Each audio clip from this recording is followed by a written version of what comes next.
The PlayStation 1 era of games was a wild time. Games jumped from 2D sprite-based presentations to 3D graphics and were able to innovate more with the new technology. It's arguable that we haven't quite seen a jump like that since in games. It's really hard to describe just how revolutionary it all was. We'd had games that messed with the 3D aspect, but the PlayStation era took it all to a new level, particularly when it came to RPGs. When you say PlayStation 1 and RPG, one immediately comes to mind: Final Fantasy VII. Okay, usually, some of you are probably yelling at your screen like, Legend of Dragoon! Breath of Fire!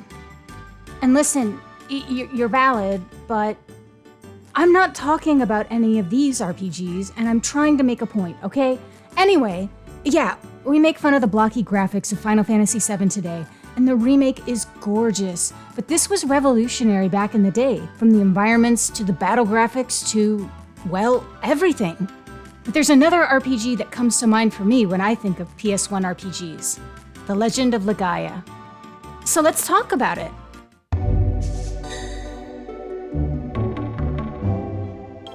The Legend of Legaia is an RPG produced by Contrail, developed by Procyon, and published by Sony.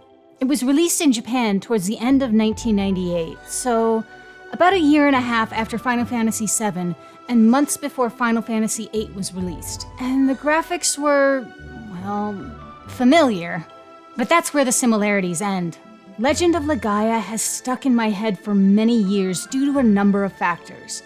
The battle system is incredible, and to me, was very unique for its time. The voices really wormed their way into my head, and the story was one that was familiar, but had some different elements to it, and was doing something just a little different from what I was used to. It often marched to the beat of its own drum, and speaking of music, the overworld music by Michiru Oshima, it still gets stuck in my head sometimes. Just listen.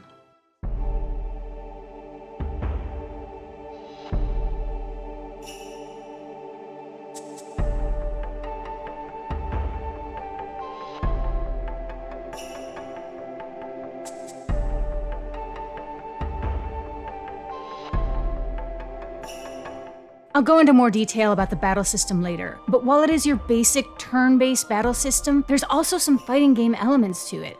The developers were definitely trying new things at the time, rather than just 3D rendering stuff and calling it a day. As for the story of the game, well, it's interesting.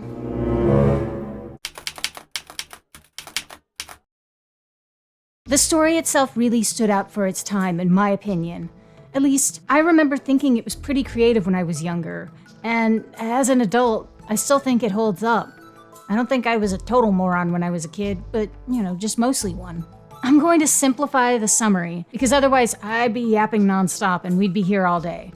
But there's still going to be the gentlest of spoilers, so skip ahead to the next section if you want to experience the game for yourself. Let's begin. The story focuses on a young man named Van, who lives in an enclosed little town by the sea called Rimelm. The world is covered in dangerous mist, but towns can exist here and there due to either climate or anti-mist defenses. The mist is dangerous because it allows for monsters to thrive, including creatures known as Seru. They used to work together with humans. They were like equipable materia or whatever, and could augment a person's strength. But stuff happened. Now the Seru only thirst for blood, or mind control, because that's what happens now when a Seru latches onto a person. They're like, you get the idea. Anyway, back to Van. After his little seaside town is attacked by a giant Seru that gave me nightmares as a kid, Van races to a tree in the middle of town known as the Genesis Tree, only to be met by a strange Seru creature. Unlike the violent Seru that are around, Meta, as they're known, calls himself a raw Seru and wants to actually work together with humans to push back the mist and save the world. Or something. Van and Meta together are able to revive the tree and save Rimelm. Obviously, it's a little more complicated than that, and there's a lot about saving the world and what the Genesis trees can do and blah blah blah the mist, but moving on. Together with Meta, Van decides to travel the land to revive the other Genesis trees and liberate continent after continent from the mist. Along the way, they meet up with a few companions who join their party.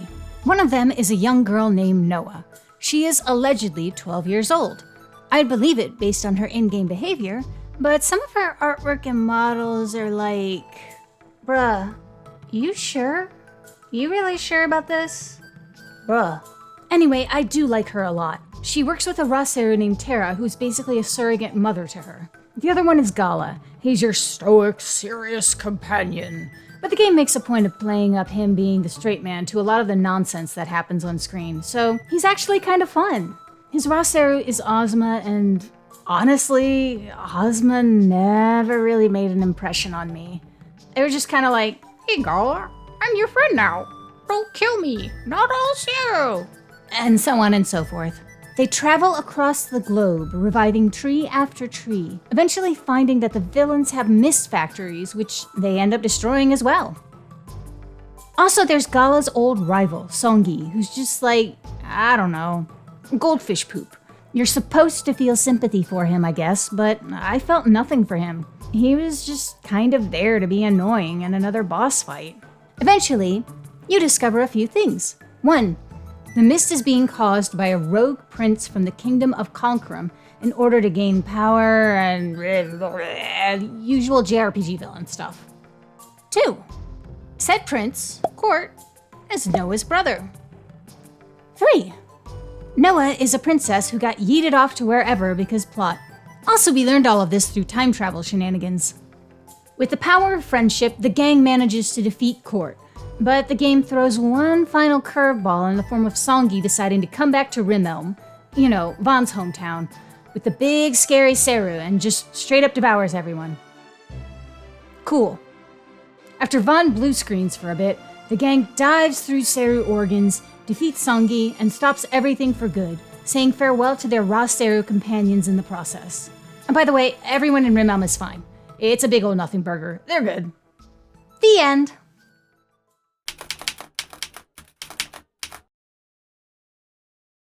Obviously, this is a very simplified version of the story, but it's not exactly the most nuanced thing in the world. I mean, the game tries to get across Noah being innocent by having her ask Vaughn what a pimp is after an NPC calls her ex that. Okay, I guess. But it does actually lead to a funny moment where you can get Gala to have to try and explain it.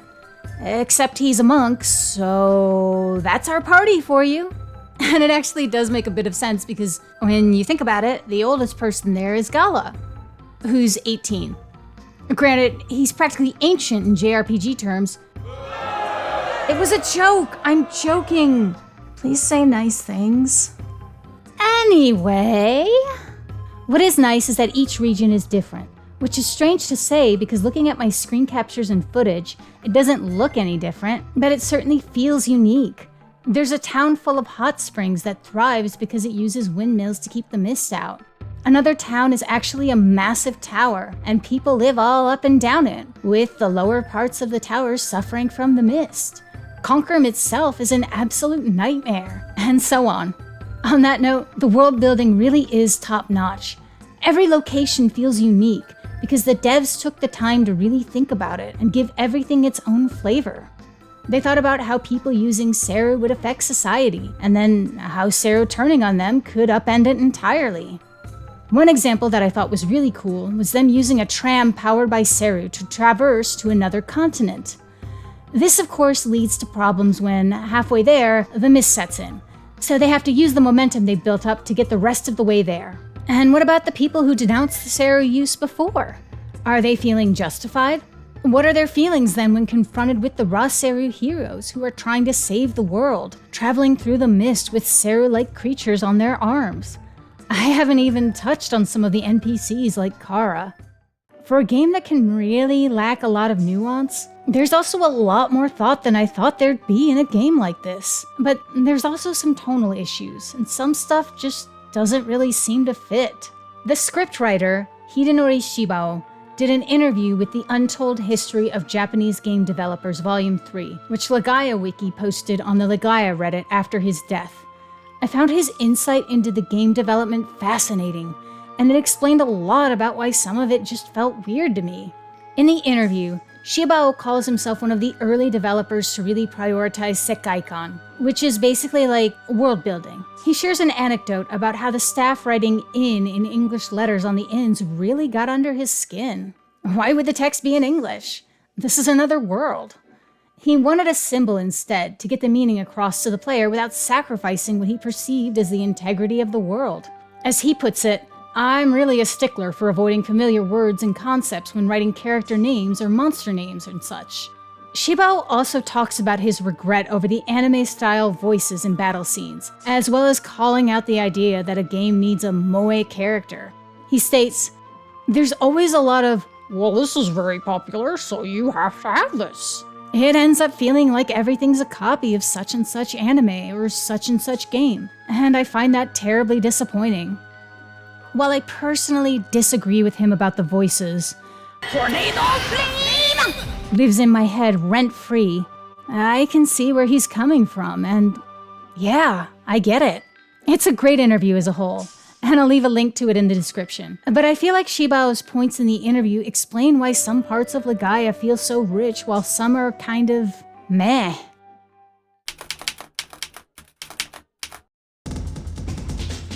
Legaia's battle system was pretty different for its time, both in terms of how it handled attacks and how it handled magic. Attacks were done in this pseudo-fighting game manner. You'd have a bar that you could input commands into. Will you punch with your right hand or kick with your left foot? You could also defend to extend your bar, allowing you to make longer combos. If you entered the right combination, you could initiate a special move. So the game encouraged you to try different things and discover new combos. There were also super powerful hyper arts that you could find in books around the world, encouraging exploration. I actually managed to find these on my playthrough without really consulting a guide, so they were definitely accessible. I say pseudo-fighting game because it's still an RPG at the end of the day, and everyone still takes their turn. There's no real chance of you getting countered by an opponent via button pushes or anything. But also, I haven't really played that much in the way of fighting games because they're not really my speed, so I'm not one to speak on it. That's just how it felt to me. As for the magic part, you would learn spells by killing the corresponding Seru. You'd know they were around by the little icons next to their names. If a character killed them and didn't know the spell that Seru had, the character had a chance of absorbing the spell. This was pretty cool, but it was also a little tedious because it meant that you would have to eventually fight the same enemy at least 3 times, making sure a specific character killed that enemy, and hope that RNG was on your side. The closest equivalent I can think of at the time is Final Fantasy VIII, which came out a few months later, and that was more controlled in a way. But also, people love or hate Final Fantasy VIII's magic system. I hated it until I learned how to utterly break it. And then, I loved it. The end result is that not all your characters will know all the spells, and you could very well miss them. Healing spells are few and far in between in the beginning, which can be brutal. If you somehow miss killing the Vera and absorbing its spell on Mount Rikaroa or the Westfoss Forest, you're out of luck until you run into Orb and Octum, which, by the way, is in the next region, so enjoy either, enjoy throwing around consumables or backtracking. A lot of backtracking and grinding.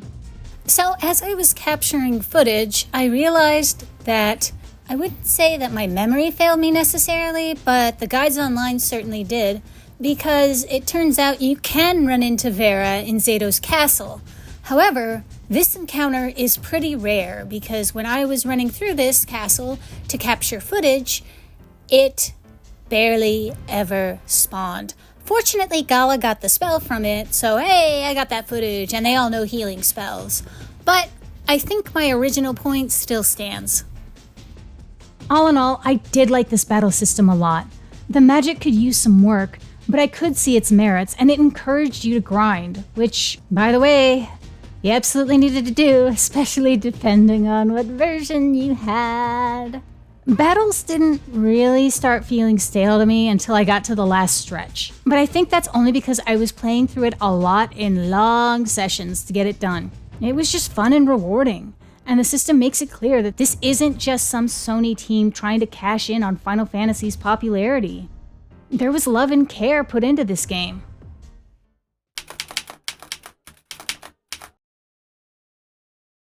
The game was notorious for being difficult and a grindfest. The thing that I didn't know until I started doing research for this video is that, much like Lunar, when Legend of Legaia was localized, it was made to be more difficult. According to Memento Mori on the JRPG Reddit, enemy stats were buffed up to like 125%, thus giving them higher defense and making them harder to die. The experience and gold gained was also reduced by a huge amount, making your characters level up slower. All of these changes made an already slow game become tedious.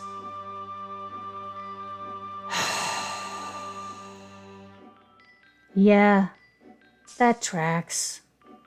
Look, the battle animations, while pretty, did make the battles kind of slow.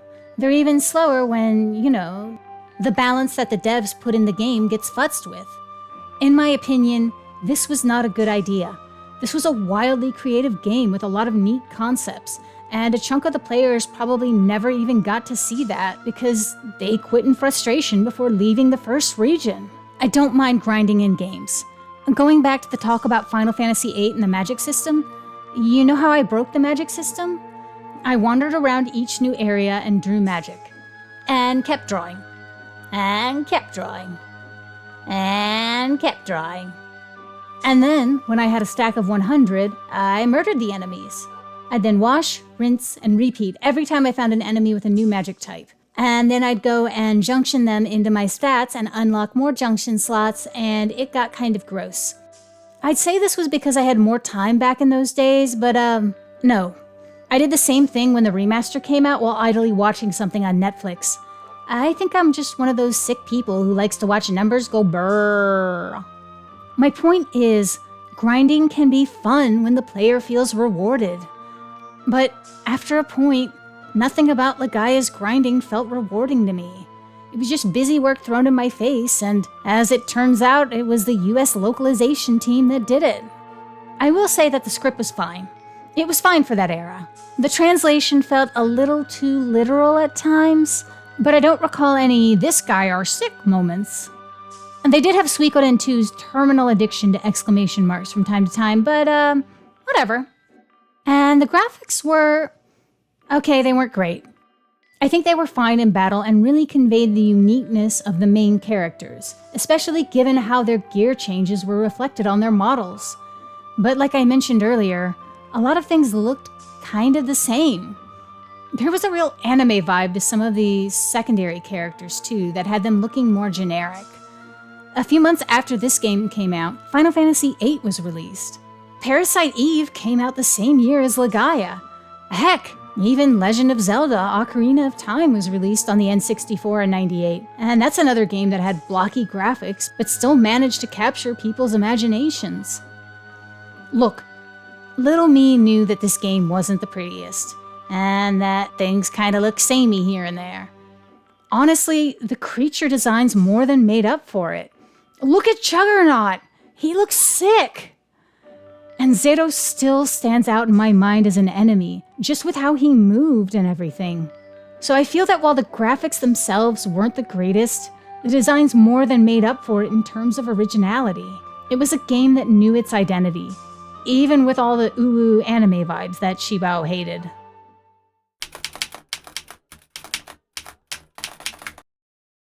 We're now over 25 years out from Legend of Legaia's release, and the question is, does it hold up? And yeah, I think so. I feel like we haven't really had a game quite like this since its release. Legaia 2 doesn't count. There's a reason that my mind kept drifting back to this game as the years passed, like the game was calling for me to sit down and finally finish it. I don't necessarily want a remake of this game or even a fancy remaster like the ones I chatted about in my other video, but I would like to see it available digitally like some other games on the PlayStation Network. I think it would be a worthy addition, though, they should probably remove the difficulty nonsense that they added into the US version. Just saying. If you're interested in older RPGs and are looking for something that's a bit different, give this game a shot if you can track it down. I definitely felt like it was worth my time and effort, and it's a great example of game developers trying to push the limits of the genre back then. Thank you guys so much for watching. If this is your first time seeing one of my videos, hi, I'm Jury, and I make videos and stream about a variety of things, from video essays to gotcha pulls. If you like what I'm making, please consider subscribing and leave a comment. I'll see you in the next video.